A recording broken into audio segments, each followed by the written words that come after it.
Well, good evening and welcome to this edition of the Islandstats Cricket Show. I'm your host, Earl Baisden. Joining me is co-host Ryan Steed. Ryan, let me just run down some of these results today because as you've already indicated, things are heating up. St. David's defeated St. George's Cricket Club by 3 wickets. St. George's Cricket Club batted first and scored 271.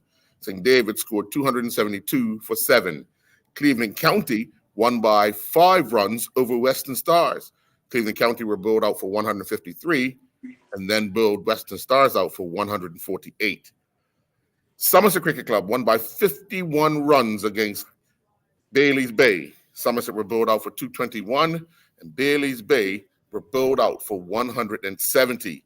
In the first division, yesterday at Southampton Oval, the Bermuda Under-19 team defeated Warwick Workmen by some 100 runs,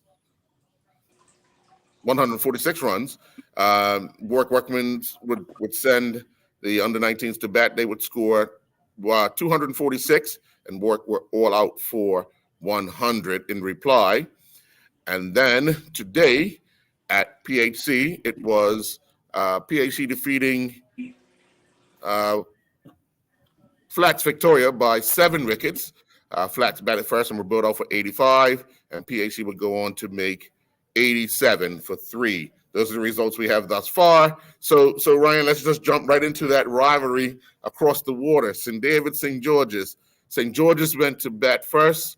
They would score 271. They got 64 from Enzari Painter. They got 49 from Onias Bascom.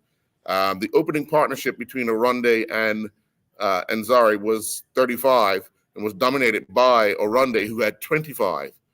John Tay Smith went cheap for 7. Mackay Simmons went cheap for 9. Charles Trott 13. And the list goes on. In the bowling department for St. David's, Derek Bringman 3 for 40 off of 10, and Mackay Young 3 for 45 off of 10. OJ Pitcher took 2 for 30 off of 5.3. Dean Stevens and Aaron Painter took a wicket each.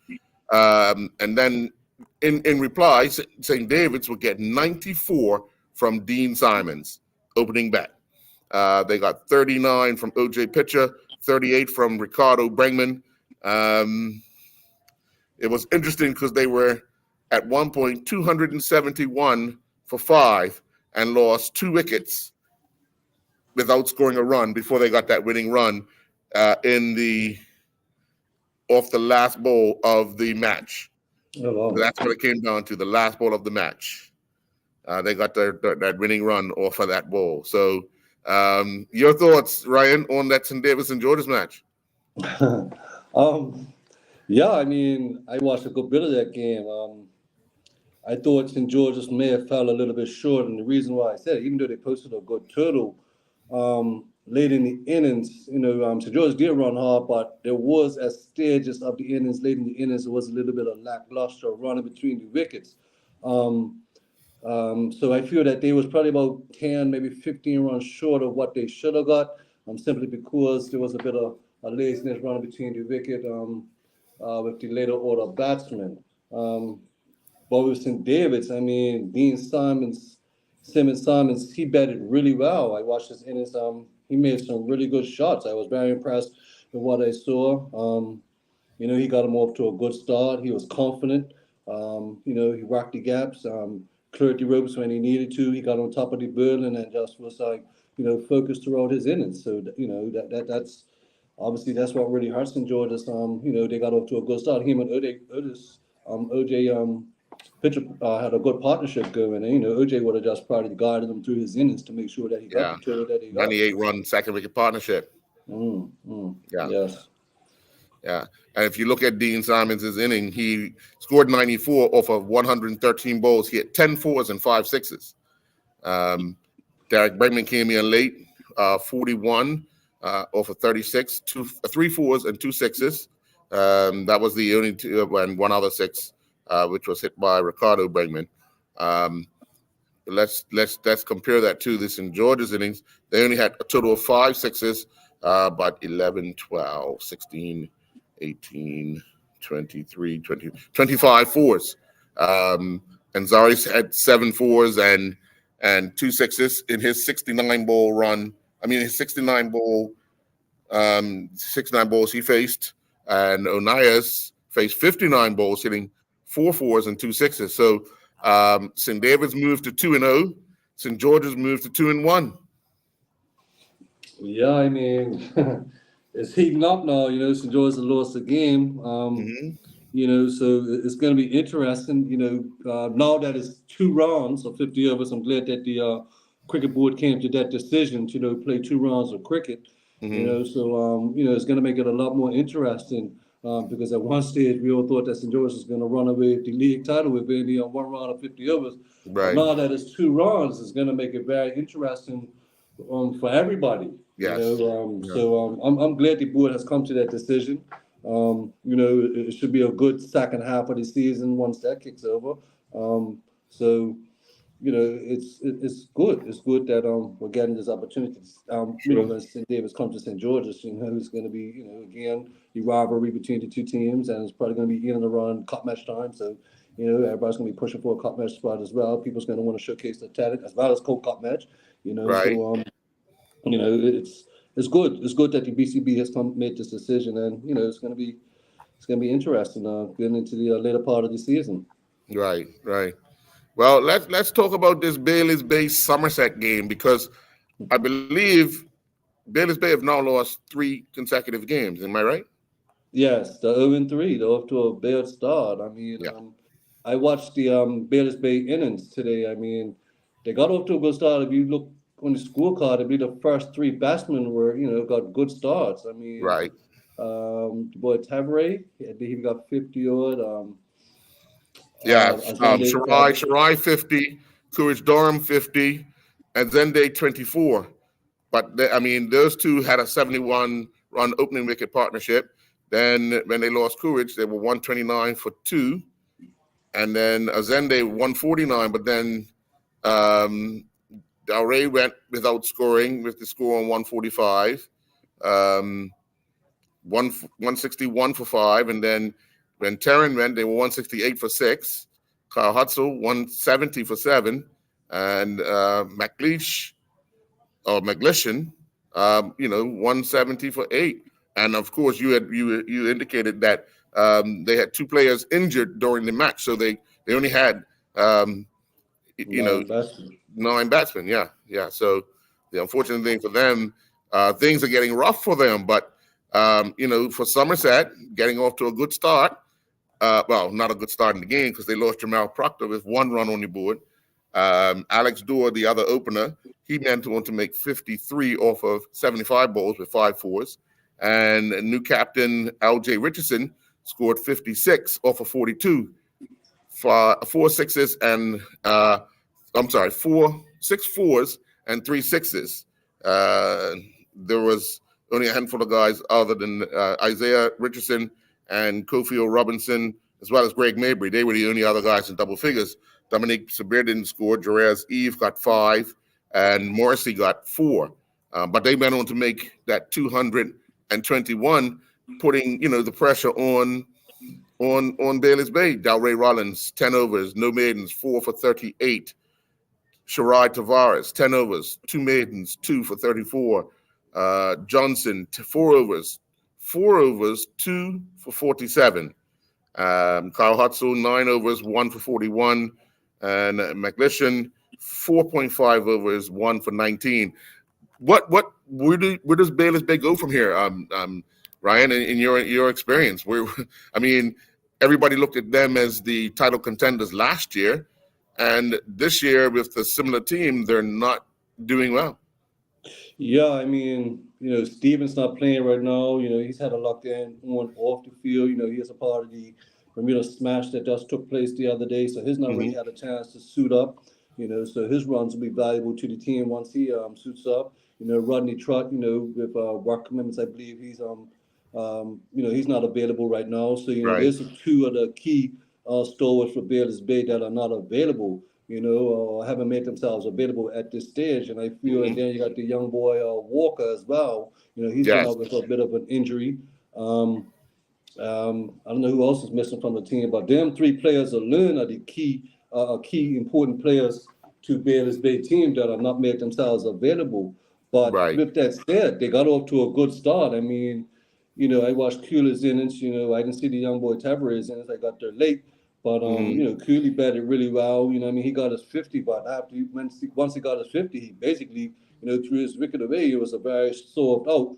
Once he got out, and then the young boy Azende, he batted quite a long time, but with Azende, he was just accumulating. He wasn't really rotating the strike enough Right. to really put pressure on the field.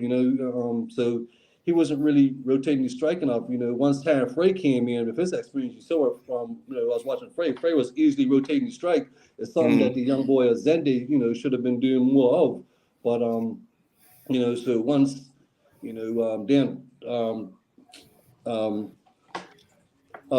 Dalray, he came in, he only got like 2 or 3 balls, and he was back into 3 the balls. playing into his stump. So, Right. they lost the heart of their batting order, rather cheaply, I want to say.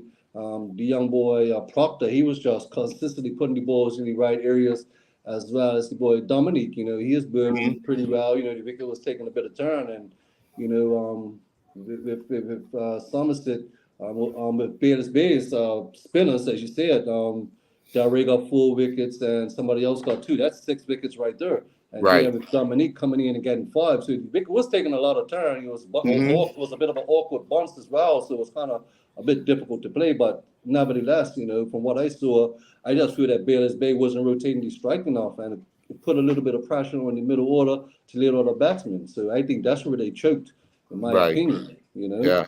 You look at Dominique's figures: 9.4 overs, 1 maiden, 5 for 36. Jamal Proctor, 10 overs, 2 for 37.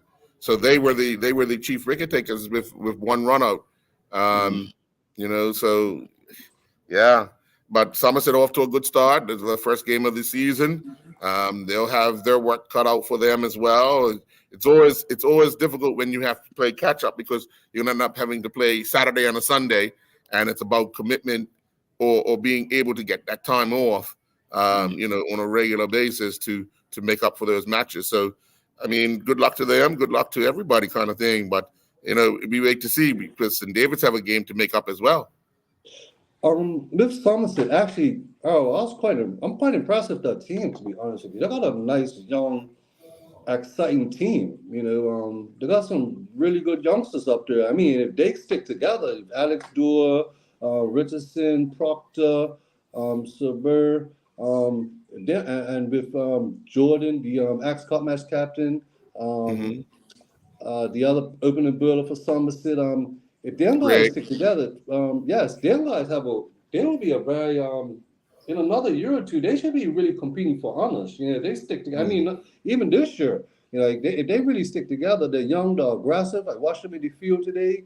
They're not afraid to take chances. They got good cricket here on their shoulders. I feel they're going to be a good team to reckon with in another 2-3 years. If they stick together and add maybe 1 or 2 more players to the roster.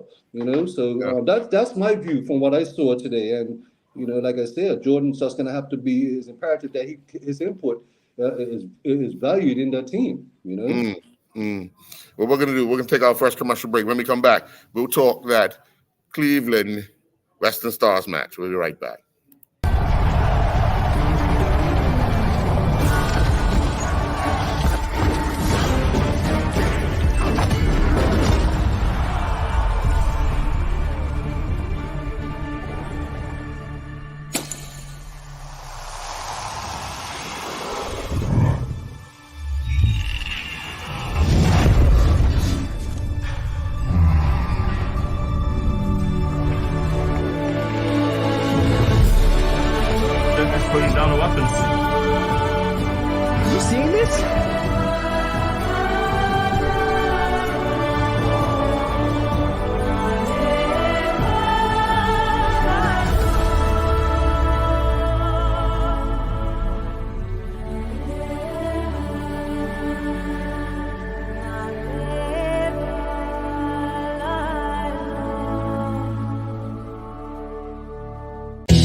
Better Than Bouillon is an oft-featured organic food producer who believe that great recipes begin with great ingredients. This judiciously named brand is aimed directly at the primary stages of meal preparation in the kitchen, replacing traditional bouillon cubes and the like with bases made from organically produced meat and vegetables, resulting in a higher level of purity and a more robust flavor. This month we're featuring Better Than Bouillon organic bases, made with roasted beef or chicken or seasoned vegetables. Lindo's, why go anyplace else? How you doing? It's Coach Bascom here. Listen, I just want to let you know that, guess what? Oh yeah, I've been endorsing salt. Now, you know what this is for, right? Yep. Smelly shoes. You know, those days that you're coming back from training, sneakers. Yep, you stop. You know, you're sitting them in your house, you got them in your room, and you got them in your closet, and you know, you're getting that smell come through. Well, this is what it's for. Excited about it, excited to promote, because I believe in it, because I know when I was playing outdoors especially, this is definitely what I needed. Hey, even look at the packaging. Very, very professional company, done on so much work, yeah, with the material, with the bag. Listen, I'm excited about it. Glad to be a partner with them. Glad to be endorsing this product, yeah. And here we go. Get your bag.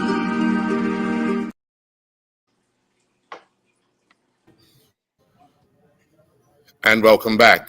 Well, Ryan, a very low-scoring affair at the Wellington Oval where Cleveland County defeated Western Stars by 5 runs. Cleveland County were bowled out for 153. Their top scorer was Tamari Tucker with 30. Stephen Bremer added 23. Damon Rebane, 17. And the only other person in double figures, Deion Stubble got 17 as well. Well, Isaiah Greaves got 13. In the bowling department, you had Seth Campbell, 10 overs, 1 maiden, 3 for 30. Naquan Smith, 9.3 overs, no maidens, 3 for 37. And Thomas, 6 overs, 1 maiden, 2 for 28. In reply, Western Stars would fall short. They had a rocky start. They lost their first wicket on 3, second wicket on 6, third wicket on 45, fourth on 57. So they had Kamal Leverock was because Jamori Manders was the top scorer before being run out for 43. Kamal Leverock was trapped LBW by Deion Stubble for 29. Tamiko Wilson added 24. And Brian Hall was the only other player in double figures, and he only had 12. In the bowling department, Deion Stubble, 9.3 overs, 2 maidens, 4 for 24. Treadwell Gibbons, 7 overs, 3 for 21. Tamari Tucker, 5 overs, 1 maiden, 1 for 13. And Isaiah Greaves, 5 overs, no maidens, 1 for 33. So it came down to the wire, and I think the bad start that Western Stars got hurt them in the end. Your thoughts? Yeah, I mean, they're always trying to rebuild the innings, getting off to a bad start like that. If the players in Western Stars team, you would think 150, they'd be able to knock that off fairly easily. But again, I've noticed that the spinners are the ones taking the wickets. Yes. The first 2 matches that we spoke about, the spinners, up at Baylor's Bay, the spinners done the wicket down at St. George's. Deion Stubble spinner done the damage again. Wickets are a bit dry. We haven't had much rain. I guess the ball is. I could definitely say up Baylor's Bay, the ball was turning quite a bit, bunch of turn. But I guess the same would have been done at St. George's. Stubble would have probably got a bit of bite out of the wicket, and it was happy days for him. So, and then with the experience of our Western Stars team, if the Deion Stubble is a match winner himself, you all know what Deion Stubble was capable of, you know what I mean? So, he would have used his experience and, got on top of the batsman early and just kept pegging away, and quite surprised that Stars wasn't able to, wrap that game up convincingly with the likes of Kamar and Trey Manders, Brian Hall, Tamika Wilson, very good batsman on his day, so I'm quite surprised that didn't happen, But nevertheless, they say games are won in the field, and I guess Cleveland demonstrated that, But Terrence, I mean, Trey's, Trey Manders' slump continues in the league. I mean, he had a fantastic Smash tournament, but it hasn't transferred over to the league. He went into the Smash tournament struggling with the bat in local cricket, and that continued again today because he only got 9 for 15 balls. And this is a key batsman in the team. He would be the one that they would be looking for runs. So hopefully, I'm quite sure that Stars will be hoping that he finds his feet sometime soon. So that he starts taking the scoreboard over because his runs are valuable to the team, especially probably. I'm assuming he would have come in maybe 3 or 4. To help. No, he came in. He came in late. He came in 3, 4, 5, 6, 8th. Oh, yeah, interesting. Yeah. Well, looking at the scorecard, I mean, they lost those 2 early wickets. I would have thought, well, they sent Tamiko and then they sent Kamal, and then they sent Damian Smith, followed by Thomas, Jamori Manders, and then Trey came. And even Brian Hall went after Trey. You would have thought, some changing would have been made to get the senior guys to try and restore something to get you back on track. Yeah, I mean, I don't know what to say to that one. I mean, I mean, if I'm captain or coach, Trey, you're getting up the order, mate. You're batting like 3 or 4. That's just the thing. Trey's the captain. Oh, wow. Okay. What he running from? Was he injured? I don't know. But yeah, he's the captain. I mean, it's interesting. I mean, I like to, speak to somebody. Somebody can call in or text in to find out his reasons. I mean, we can only speculate at this stage, but right. I mean, if he decided to get on your just see the team him, it obviously backfired. It didn't work. Yeah, but I mean, lead from the front, mate. Lead from the front. Yeah. Hello. Yeah. I mean, like if I was a coach or even anybody on the team, I'd be like disappointed. Like, why aren't you up front leading? Like I said, leading from the front. Steer the team to victory. You got the experience. You got a cup match 100 underneath your belt, so you're very capable. They made runs from Bermuda, so why would you be running on the order? You need to be up front, and you need to make sure that the job is done. So I don't know. I can only assume at this stage. He's just getting on the order, so he might have been nursing a hamstring. I don't know. Yeah, we'll find that out. All right, let's switch to the first division because yesterday it was the under-19s with the likes of Alex Dorr and Dion Stovall in the team helping them. They would score 246. Jamal Proctor was the opener. He scored 68. Stovall added 51 and Dorr scored 45. Malachi Jones was the pick of the Warwick Workmen's Bowlers with 10 overs, 1 maiden, 3 for 25. But Warwick, they just lost too many wickets at a steady rate. Proctor was the pick of the bowlers for Warwick, for the under-19s. He bowled 6 overs, 1 maiden, 3 for 19. The top scorer was Captain Stephen Dill for Warwick. He scored 36. But just having some senior players helping out the under-19s, I think it's something that's going to help them in the long run because they've been trying to figure it out on the field by themselves, and it hasn't worked for them. Just having some senior players from the national team involved with them, giving them pointers, batting with them, just giving them the experience. I think that's something that is a good thing for the under-19s. Yeah, I agree. I'm a bit in the balance on that.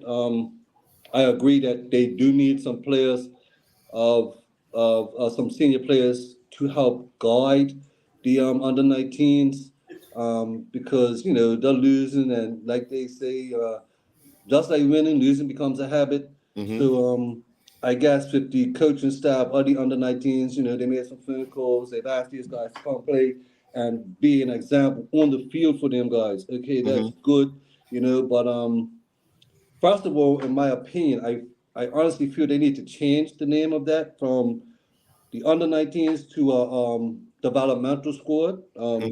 That's one of the things I think they should consider. First of all, I also think that, not knocking any of the players, the gas players that they brought in, the Stubbles and the Alex Dewars and the boy Proctor.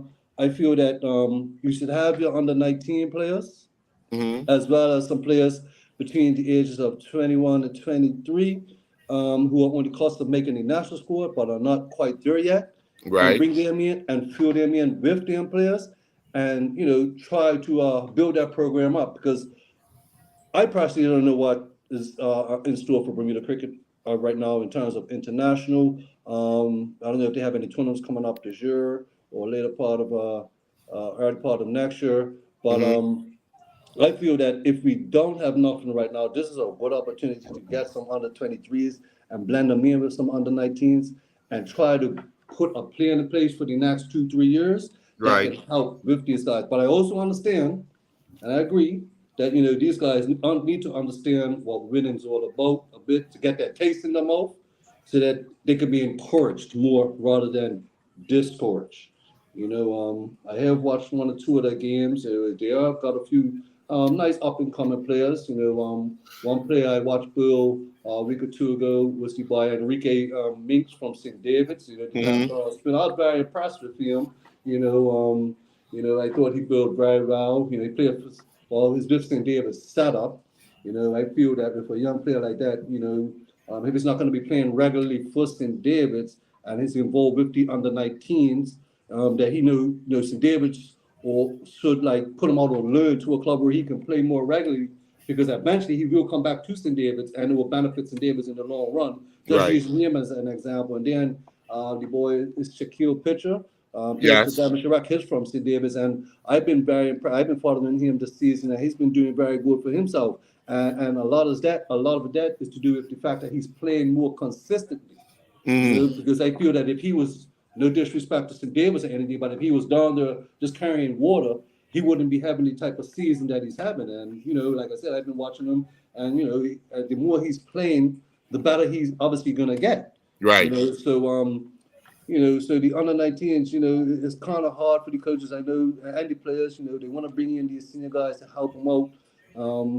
But it's also important that the guys that are playing with this setup are are playing consistently with a club. Right. I think that's what's hurting them a bit. That's why they're getting the Sure. results, not so much the results, but the lashings or that they've been getting. I think they're Right. not playing enough cricket with a club. They need to find a club. The BCB or the academy need to find and put these guys in clubs, Right.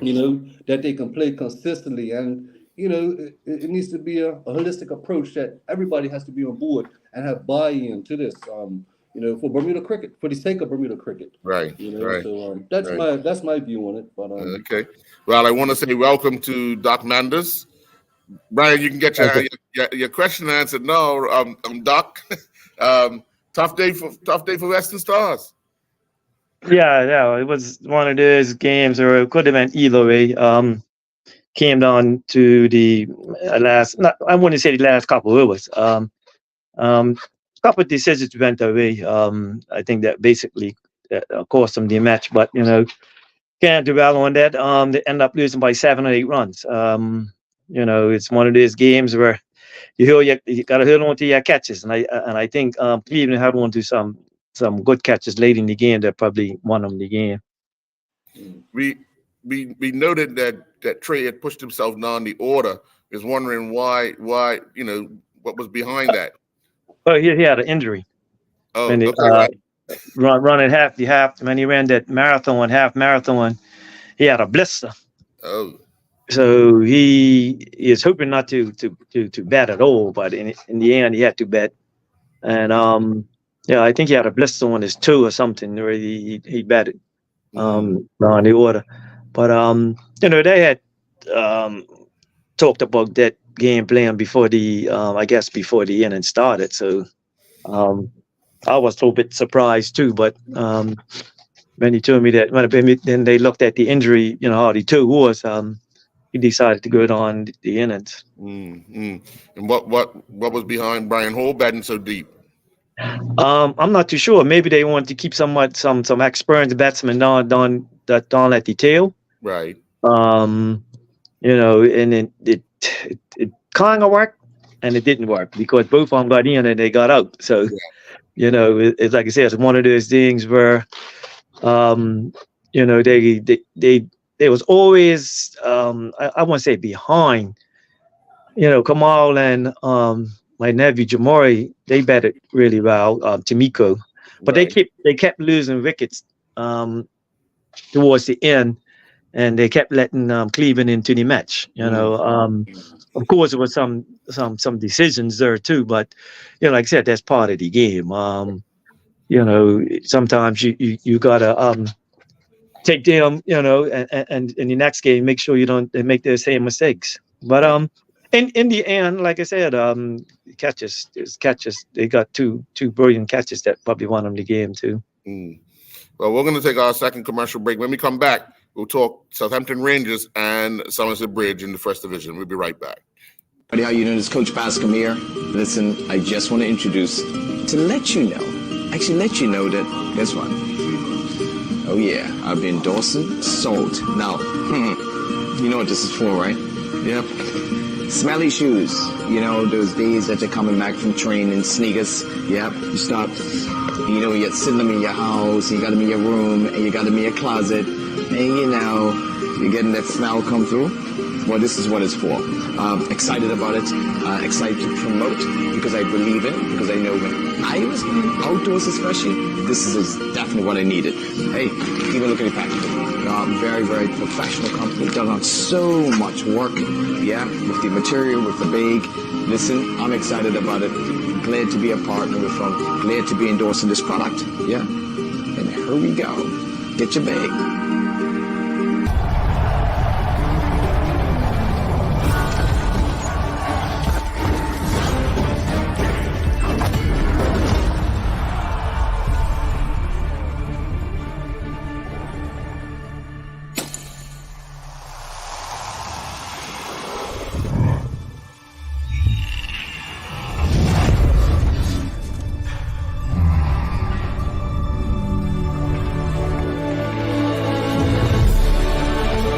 Putting down the weapons. You seeing this?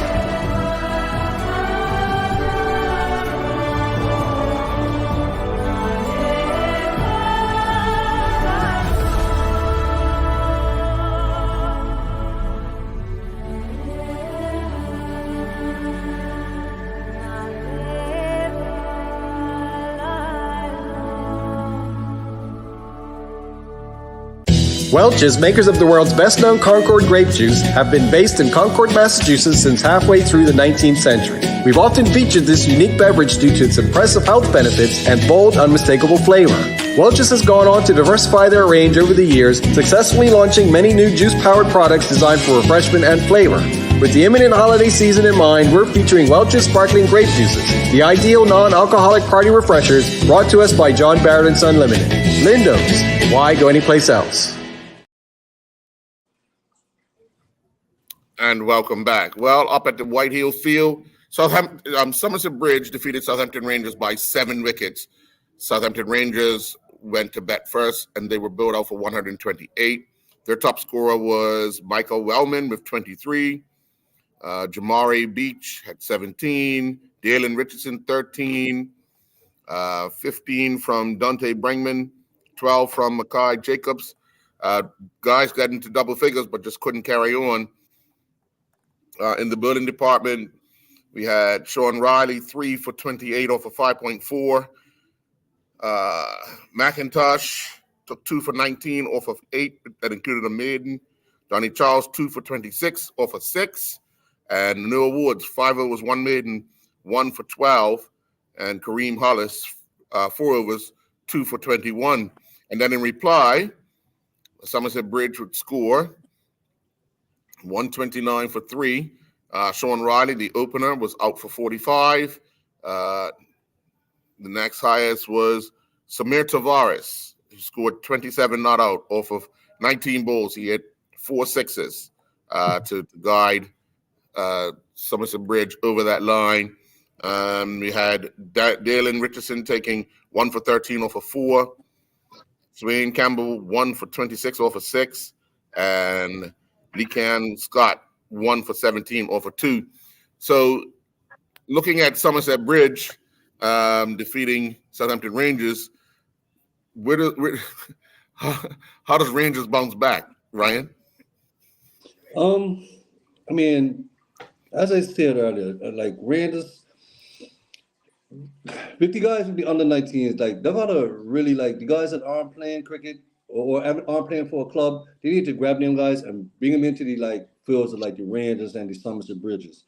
You look at Rangers team, as I said it before on the first show, the boy Richardson. Then he's gonna have to be the one that really makes a lot of runs for them. He's gonna have to be the run getter in that team. You know, he's been around.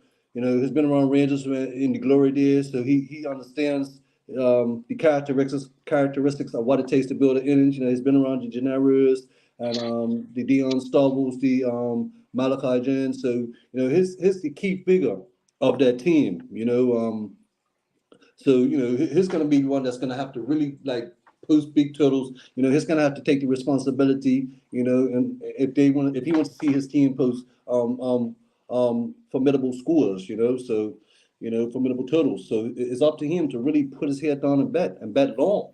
Be selfish, you know, bet as long as he can. You know, sometimes he's going to have to bet time.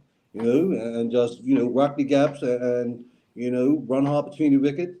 You know, and put away the bare balls. You know, so I mean that's going to be the key to the innings every time. Yeah. You know? Doc, you look at a team like Somerset Bridge, you ain't sure what you're going to get on a Sunday, but one thing's for sure, they're going to show up and play. Oh yeah, most definitely. You know, they always give 100%.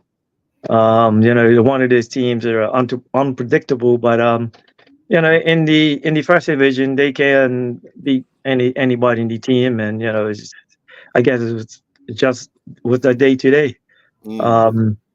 And that's a good point what Ryan was saying. I think some of the Rangers guys, you know, in a rebuilding process, and Dylan and some of the senior guys got to step it up. You know, I think it's the most senior in the team. It was one or two other ones, but I think some of them's going PhD now. So Right. There's probably a beat missing the team, but Dylan definitely have to start stepping it up as captain. I mean, and Steven, he got 13 runs today. So it's going to have to play a major role if Rangers wants to get back, you know, up into the Premier Division. But you got to remember they're still on a rebuilding. You know, Butch Burchell's got him coaching up here now, so hopefully, you know, he could get him, you know, at least this year, you know, start to get in that winning mentality. Because you know, for the last couple of years, you know, they've been pretty well struggling. So hopefully, they could get it back together. And like I said, Somerset Bridge is one of those teams. You know, they've been in the first division for a while. Right. Always, you know, in the middle table, first, you know, towards the end of the season, and they have some seasoned veterans that play for them too. That you know, that help up. That probably got them over the line today.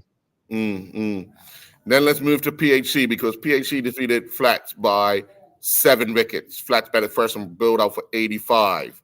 In their inning, Jan Johan Now was the top scorer with 27. The only other batsman in double figures was Kaiwan Franks with 19. They were at one point 79 for 4 and were bowled out for 85. They lost 6 wickets in, 6 runs? You're not going to be able to get back from that. In the bowling department, Kevin Lamb, 5 overs, 4 for 16. Chris Douglas, 4 overs, 3 for 16. Darian Gibbons, 6 overs, 3 maidens, 2 for 17. And Deontay Durling, 5 overs, 1 for 26. And then in reply, PHC scored the 87 for 3 with Kevin Lamb getting 34, Devin Dill 17, Ori Wilson 7, Deontay Durling 1, and Darian Gibbons 8. So they were able to get these runs in 13.5 overs, taking wickets for Flats were Paul Carr, Harvey with 5 overs, 2 for 12, and one other bowler got 1 for 19. But when you lose that many wickets in the space of, I'm just going to look to see what over it was when they started to lose those wickets. In the 15th over, they lost their 5th wicket on 79, and 4 overs later were bowled out, adding only 6 runs. You'll never recover from that, Doc. Oh yeah, like I said, I don't understand that, but hey, Flats is another team that sometimes they're very inconsistent, but they lost a lot of players this year too. So the guy now, he's one of the top bets, and along with Franks. They normally make the bulk of the runs. I mean, it seems like if you get those 2 out, you kind of run through them. That's not good, because the varsity team has to think about trying to help them out, Right. betting wise, because 84 runs, that ain't nothing to really build at, No. So like I said, I'm using I think they lost 3 or 4 players. Cofield Robinson's going Somerset now, and then there's a few others that has left. So they need to fill that void. They're probably ending up struggling a bit this year, but you can't count them out. They're another team that can beat anybody in that division at any time too. Yeah. Well, guys, now let's talk about who should be the player of the week. Ryan, we had, or Doc, you missed most of it. We had in the St. George's St. David's game, where St. David's won by 3 wickets. You had 64 runs from Nzari Painter. You had 3 wickets taken by Derek Bregman and 3 wickets taken by Mackay Young. In reply, you had 94 from Dean Simons in 113 balls, 10 fours and 5 sixes, helping them to win that match. Up at the Somerset Bailey's Bay match, they had 50 from Alex Dorr, 50 from Proctor, got them started. Dominic Sabir took 5 wickets in that inning, in that match. The Cleveland County Western Stars match, you had 43 for Jamari, 4 wickets for Dion Stovall. The day before, in the first division side, you had Proctor for the under 19s getting 3 for 19, but also scoring 68 runs to lead them to victory. Nothing to write home about in the Kevin Lamb in the PHC match. Took 4 wickets and then made 34 runs. So looking at that, Ryan, I'm gonna put you. Yeah. You said that the guy Proctor didn't get 50 runs today, did he? No, they got it yesterday. Yesterday. Oh, yesterday. Yeah. Oh, yesterday, because he. Oh, okay. No, I know. Dua got some runs, and LJ got runs. LJ got 50 runs for Somerset yesterday. Today. Right. Okay. Yeah. So, Ryan, you're first. Watching Dean bet today, his innings, I think I'm gonna have to go with Dean.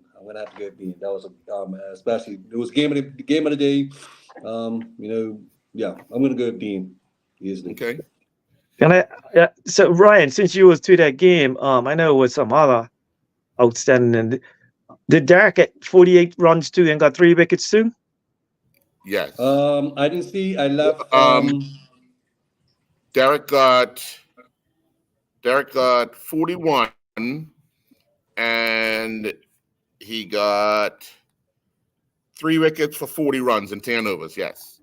Okay. Well, I'll say why I chose Dean. My reason for choosing Dean is because basically he set up the innings for the guys like Derek and them guys to come down and just win the match. That's my reason for going with Dean. Yes, Derek obviously, built well, batted well. I really think this guy, Derek Raymond, yes, most definitely a very quality all-rounder. But for this instance, I'm going to have to go with Dean, basically because how he set up the innings for the rest of his team to come down and win the match. That's my reason. I was going to ask you too. Meaning he got 94. How did he bet? But then I looked at these the stats just earlier, and I did see that he did hit a few sixes, and he did get the run rate started off in the beginning. So that so yeah, I was kind of looking towards him too to be most valuable. Well, if we would go 3 for for this 3 week anyway. Dean Who was Simon your pick, would be Earl? huh? Who was your... Actually, my pick was Derek. Right. Because I looked at the overall. I'm only going with Ryan because Ryan was there. I mean, like, Yeah. But, you well, know, you have to, he if he scored, you because go with that person's advice. I mean, if you look at St. George's team, that's to score 94 against that Berlin attack. To set him on that target, I mean, it had to be a fairly good innings. I mean, that's why I said that, because when I look, I said, Dean 94. I was like, okay, but then I looked at his run chart. I'll be honest with you. I wanted to say that because I wanted to say with against a 94, a big score like that against the St. George's attack, and I didn't want to be a bit biased. No. Trying to avoid being the biased person. Being serious, but against I totally agree. 94 against a decent St. George's got a very decent, well-rounded attack. You know exactly. what I mean? You got Zika running in with a bit of pace. You got the young boy Dow. You got the Abdul. You got Mzari. They have St. George's have a very decent attack. Charles Trott. They have a good variety in the attack. And that was a good 94. I mean, I saw the first 30, 40 runs. I went up Bears Bay, watched the Bears Bay and Somerset game, but while I was there, he was playing some really good shots, man. Dean really set it up for his team to win that match. So Dean Stevens, Dean Simon, sorry. Dean Simon. Dean Simons would be the player of the week. All right. As long as it's somebody from St. Davis.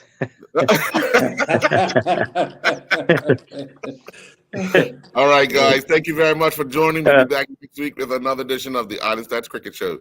Enjoy your night. Cheers. Cheers, Al.